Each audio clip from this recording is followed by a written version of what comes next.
Okay, when I do this square root, this is already squared, so when I square root it, the squaring just goes away, so x plus b over 2a.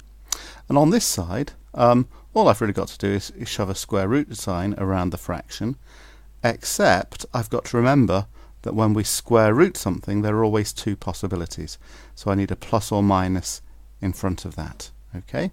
Just to illustrate that, if I was solving x squared equals 4, then it's not enough just to square root and say x must be the square root of 4, which is 2, because I know that minus 2 also squares to give 4. So every time we solve an equation for x squared by taking a square root, we need to put plus or minus in front of the answer.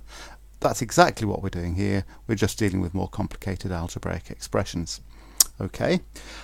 On the next line, I'm going to stick with x plus b over 2a, but I'm going to just simplify the fraction. Okay, and I'm going to still have a plus or minus. I'm going to have the top, which is still going to be a square root.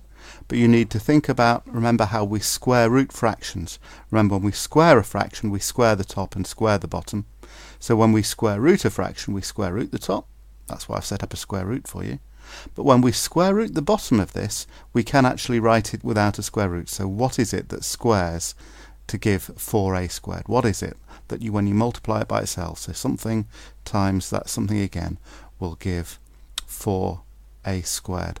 Okay, so puzzle that one out and see if you can fill in this right hand side.